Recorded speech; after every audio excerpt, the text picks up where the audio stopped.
Jung's most dangerous discovery. The final stage of the empath. Carl Jung's most dangerous discovery wasn't about healing trauma or decoding dreams. It was about something far more unsettling. What happens to an empath after surviving narcissistic abuse? Jung realized that some empaths, instead of just healing, undergo a complete psychological transformation, a metamorphosis so profound that it either destroys them entirely or turns them into something humanity has rarely seen before. In his clinical practice, Jung documented people with deep empathic sensitivity, individuals who had been emotionally dismantled by narcissistic manipulation, yet somehow came back changed in ways he could hardly explain. He called this the final stage of empathic development, where the empath no longer exists as they once did. They emerge with what Jung termed integrated shadow consciousness, a kind of emotional immunity, an ability to feel everything yet be controlled by nothing. Jung saw this transformation as dangerous, not because it was evil, but because it defied ordinary psychology. These empaths became psychologically sovereign, people who could feel deeply but remain untouched by manipulation. They became what Jung called sovereign empaths, humans operating from a level of consciousness that few ever reach. He wrote that these transformations made people unrecognizable to their families, friends, even to themselves. They no longer needed external validation. Their empathy wasn't soft or self-sacrificial anymore. It was discerning, grounded, and unshakable, one of the most remarkable cases Jung recorded began in 1928. He referred to her only as a 34-year-old woman whose empathic gifts had drawn her into a series of emotionally destructive relationships. By the time she met Jung, she was, in his words, psychically dissolved. Her identity had melted into the emotions of others. She couldn't tell where she ended and where other people began. But what Jung witnessed over the next 2 years astonished him. And didn't just recover, she transformed. Through what Jung described as alchemical shadow integration, she evolved into something he hadn't thought possible. She developed what he called conscious permeability, the ability to decide what emotions to absorb and what to deflect. In his notes, Jung wrote, "M has achieved something I previously thought impossible: complete empathic sovereignty. She can feel another's pain without drowning in it. She can sense deception instantly. And she is immune to manipulation, yet capable of genuine compassion." Her transformation was so radical that Jung questioned whether she was still the same person. Her family noticed it too. The woman who once held everyone's emotional burdens now had boundaries that could not be crossed. To them, she seemed distant, maybe even cold. But Jung recognized something deeper. She had reached the final stage of empathic evolution. He described her eyes as holding depths I have never seen before, as if she has looked into the abyss of human nature and emerged not broken, but wise. From this case, Jung formed a disturbing conclusion. Narcissistic abuse acts as an empathic crucible. It's a psychological forge that either shatters the empath completely or refines them into something extraordinary. He believed that this transformation happens through what he called forced individuation, the process of being broken down by trauma until you have no choice but to confront your own shadow. The narcissist becomes, often without realizing it, a mirror that forces the empath to face the very traits they've disowned: manipulation, selfishness, emotional detachment. Jung observed that empaths in this process go through what he termed the 3 deaths. The first death is the collapse of their idealized self, the belief that they are purely good, giving, and selfless. The second death is the shattering of their illusion that love can heal anyone. And the third, the most painful, is the death of their dependency on external validation. They no longer seek worth through being needed, understood, or loved by others. Jung wrote, "The empath must face their shadow not through gentle introspection, but through brutal confrontation with their own capacity for darkness." This is what makes the narcissist such a dangerous yet transformative figure in the empath's life. They unknowingly act as the shadow teacher, forcing the empath to develop psychological muscles they didn't know they had. The result, when the empath survives, is what Jung called integrated empathy. It's not about being detached, it's about mastery. The ability to feel deeply but consciously, to understand without fixing, to love without losing yourself. Jung noted that the neurological changes in these evolved empaths were similar to those seen in advanced meditation masters, only instead of reaching this state through spiritual practice, it came through psychological survival, but the transformation came with a heavy cost. Jung realized that these individuals often became deeply isolated. They could no longer tolerate psychological unconsciousness in others. Their perception had become so refined that they could sense when someone was being inauthentic, manipulative, or driven by ego. Jung called this phenomenon the consciousness gap, the unbridgeable divide between those who have integrated their shadow and those who haven't. M. herself described it perfectly. It's as if I can see the machinery of everyone's mind, their defenses, their projections, their hidden motives. It's all transparent now. But this clarity has cost me nearly every relationship I had. Jung found this realization deeply unsettling. These evolved empaths developed what he called archetypal sight, an ability to see through human personas into the deeper psychological patterns driving behavior. While this made them powerful healers and guides, it also made everyday social life nearly impossible. He wrote, "They have eaten from the tree of psychological knowledge, and like Adam and Eve, they can never return to the garden of unconscious innocence." People around them sensed this change, often unconsciously. They felt uneasy, exposed, even threatened, without knowing why. Jung called this the prophet's isolation, being rejected not because you're wrong, but because you see too clearly. Even other therapists, Jung noted, sometimes grew uncomfortable around such individuals. They could feel that these empaths perceived their hidden insecurities and psychological blind spots. From these observations, Jung outlined 4 possible paths empaths could take after narcissistic abuse, only one of which leads to full transformation. Type 1. The dissolved empath. These individuals never recover a sense of self. They remain emotionally porous, unable to distinguish their own feelings from others. They live in constant chaos, repeatedly attracting abusers. Jung called this perpetual victim consciousness. Type 2. The armored empath. These empaths survive by shutting down their emotional sensitivity altogether. They build walls so high that no one can hurt them, but they also lose access to their gift. Jung described them as fortified but frozen. They choose safety over authenticity, often becoming cynical or emotionally numb. Type 3. The wounded healer. These empaths turn their pain into a mission to help others. But Jung warned that many get stuck here, still defining themselves by their wounds.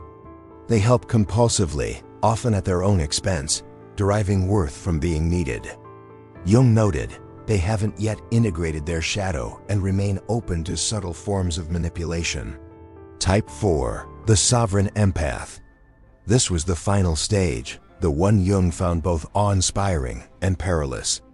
These empaths had achieved complete integration. They could sense emotions but never absorb toxicity. They could detect manipulation instantly and respond with compassion instead of reactivity. They had boundaries without walls, empathy without exhaustion, and love without dependency. Jung described them as conscious vessels, capable of holding the full spectrum of human emotion without being consumed by it. The key difference, he observed, was shadow ownership. Sovereign empaths no longer saw themselves as purely good. They had embraced their inner darkness, and in doing so, became immune to the manipulation tactics that prey on guilt and denial. But even this stage wasn't without danger. Jung warned that these empaths often faced severe loneliness, and existential fatigue. They had evolved beyond the psychological landscape of most people, and that realization could feel alienating. He wrote, "They have outgrown the collective dream, yet must still live within it." The Price of Sovereignty, Jung's Shadow Alchemy, and the Path Beyond Healing. Jung realized that the greatest danger of empathic evolution wasn't emotional pain, it was isolation. The sovereign empath, as he described, often lived like a psychological exile. Their awareness had expanded beyond the common emotional vocabulary of others. They could no longer tolerate shallow interactions, false niceties, or unconscious manipulation. The price of sight was solitude.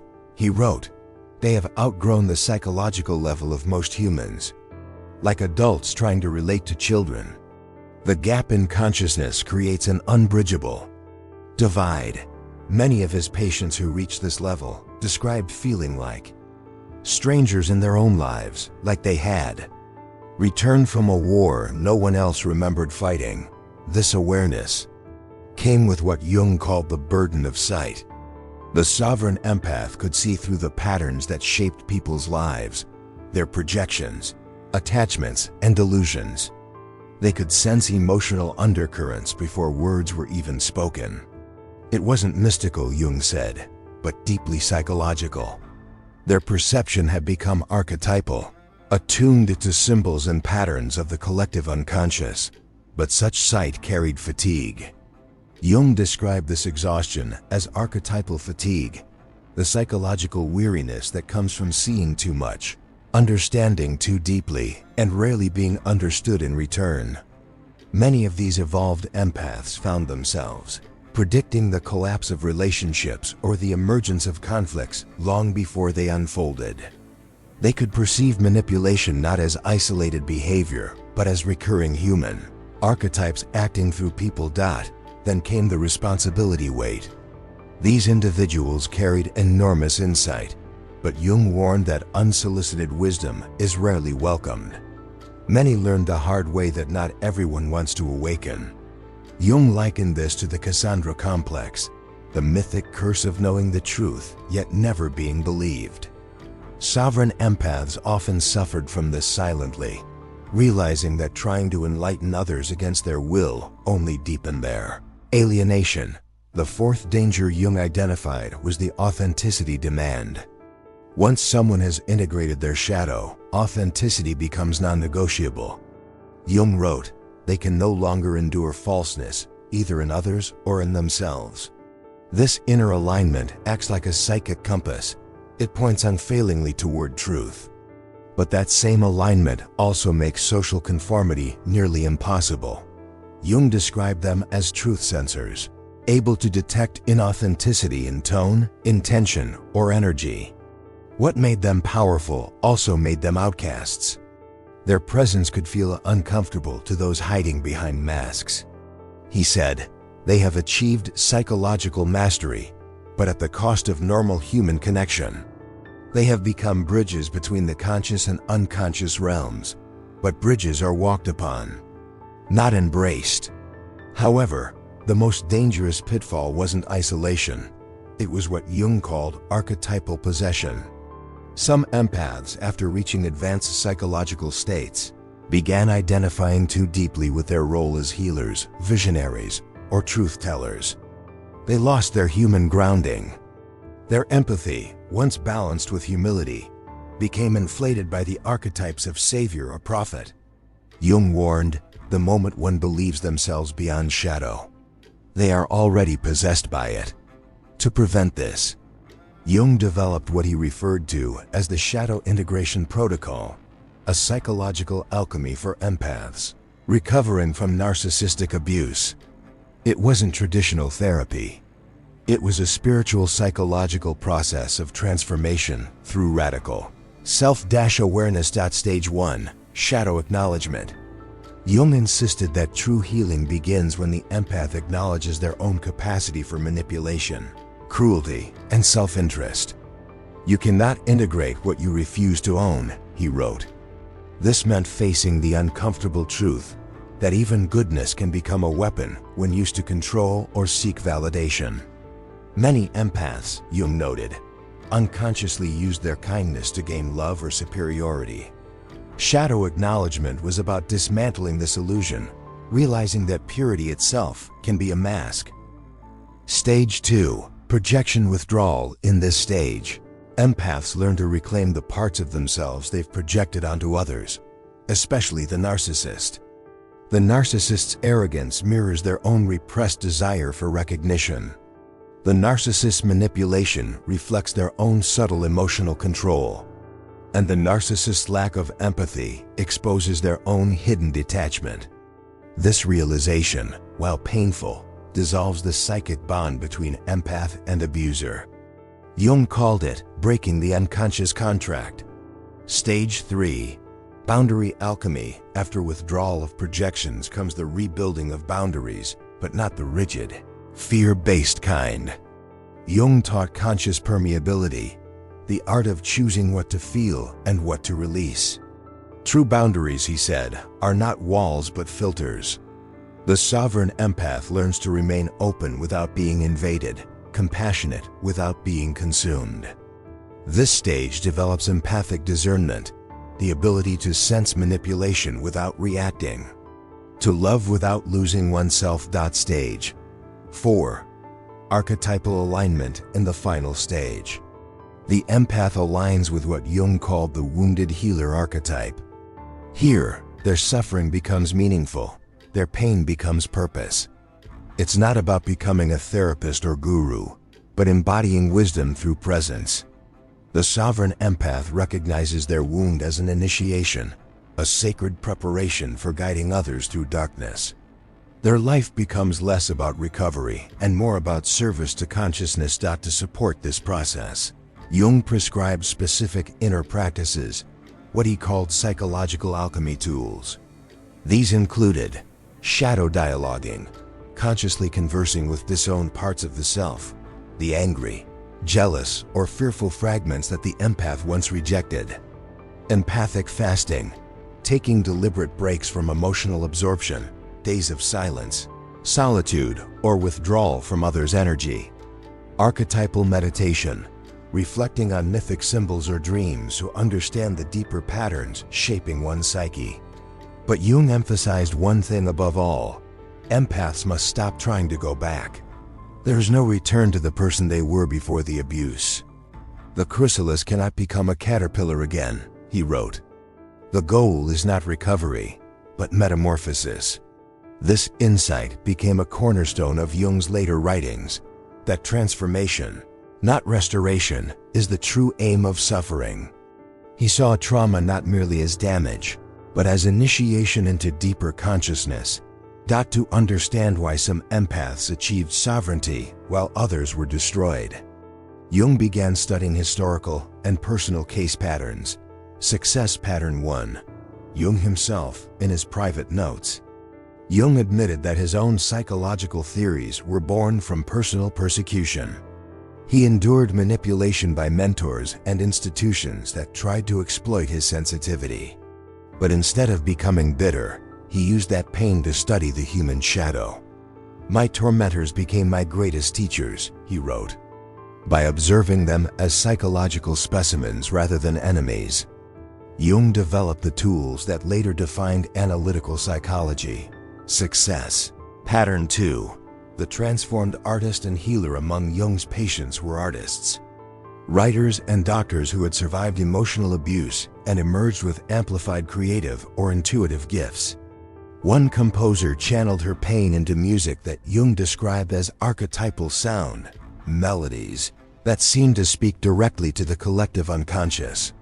Another patient, a physician, developed almost preternatural diagnostic abilities after facing professional betrayal. Jung saw a common thread. They viewed their trauma not as cruelty, but as initiation. These survivors reframed their suffering as preparation for a higher calling, a psychological initiation into deeper consciousness. Their evolution wasn't about escaping pain, but transforming it into wisdom. Failure pattern. The gifted who didn't integrate yet. Jung also documented those who didn't survive the empathic crucible intact. These individuals either clung to their victimhood or turned their insight into manipulation. The first group remained defined by their wounds, always healing, never healed. The second became what Jung called wounded wounders. Using their sensitivity to control or outsmart others, Jung observed that what separated the sovereign empath from the destroyed empath wasn't the level of trauma, but the willingness to integrate shadow. The failure always lies in shadow rejection, he wrote. Refusing to see one's own darkness is what ensures its control. To help sovereign empaths navigate relationships after transformation, Jung proposed what he called consciousness compatibility theory. He found that evolved empaths could only form authentic bonds with individuals capable of self-awareness and shadow dialogue, he described. Recognition signals between conscious individuals, comfort with paradox, openness to feedback, humor about one's flaws, and an absence of defensiveness. Jung called this archetypal humor, the ability to find lightness even in human darkness. In relationships, sovereign empaths thrived in environments marked by mutual respect, psychological transparency, and the ability to discuss shadow aspects without shame. He described this as conscious intimacy, love built not on projection, but on shared truth. As for community, Jung encouraged these individuals to seek others who had endured similar transformations, people shaped by profound loss, spiritual crisis, or existential awakening. These are the ones, he wrote, who speak the same language of depth. And his warning was clear: the butterfly cannot pretend to still be a caterpillar. To do so serves no one and dishonors the transformation. He urged sovereign empaths not to hide their evolution out of guilt or obligation, but to live it as service. Jung called this archetypal service, using one's evolved empathy not for validation, but for elevating human consciousness. The metamorphosis of the sovereign empath. Jung's hidden notes on shadow integration. Jung continued his exploration into what he called the metamorphosis of the empathic psyche, the process through which an empath becomes psychologically sovereign after surviving narcissistic abuse. He warned that this transformation is not a conscious choice, but a brutal initiation that life forces upon certain souls. In his private journals, Jung wrote, "No one seeks this path willingly. It begins with betrayal so deep it cracks the psychic structure. Only through total psychic disintegration can the sovereign empath emerge." He saw this process as psychological alchemy. Just as lead is transmuted into gold through fire, the empath psyche must be burned in the flames of emotional collapse before being reforged into something. IMCORRUPTIBL, Line 5 distinct phases in this alchemical transformation, each one mirroring the ancient stages of nigredo, albedo, citronitis, rubedo, and coniunctio. Phase 1, the nigredo, the blackening. This is the psychological death. The empath's world collapses after narcissistic betrayal. Everything they believed about love, goodness, and connection is shattered. They experience a kind of emotional implosion, what Jung described as psychic night. In this stage, the empath feels stripped of identity. They begin to see how their empathy had been unconsciously used to maintain others' illusions. Jung noted that this is when the empath realizes that their kindness was not purity, but unconscious servitude. It's the stage of total despair, the point where the empath sees the shadow not in others, but in themselves. The recognition that their need to save others was in part a desire to feel indispensable, that their light was also a mask for hidden fears of worthlessness. Many break here, but those who endure begin to awaken something within, an ancient intelligence that doesn't come from emotion, but from consciousness itself. Phase 2, the albedo, the purification. In this stage, the empath begins to cleanse the projections they've carried for years. They start seeing people not as wounded souls to fix, but as mirrors reflecting aspects of their own unconscious. Jung described this as washing the soul from the stains of emotional dependency. The empath learns detachment, not coldness, but clarity. They begin to withdraw energy from drama, chaos, and emotional entanglement. The narcissist's voice fades from their psyche. They no longer feel responsible for others' emotions. Jung wrote that this phase marks the birth of discernment. Here, the empath starts sensing truth not through sentiment, but through vibration.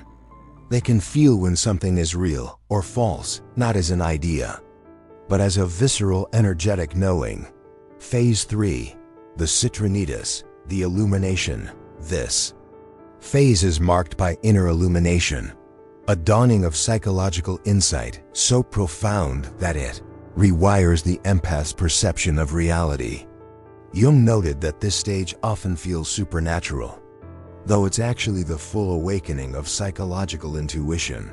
The empath begins to perceive the hidden architecture of human emotion, how trauma loops operate, how personas defend egos, how manipulation disguises itself as love. They no longer react to darkness. They see through it. Jung called this the birth of conscious empathy. The empath starts operating from awareness instead of reaction. Compassion becomes deliberate, not compulsive.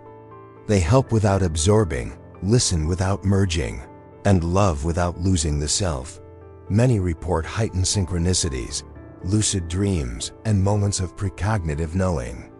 Jung believed this was the psyche aligning with the deeper, collective unconscious, what he termed the self.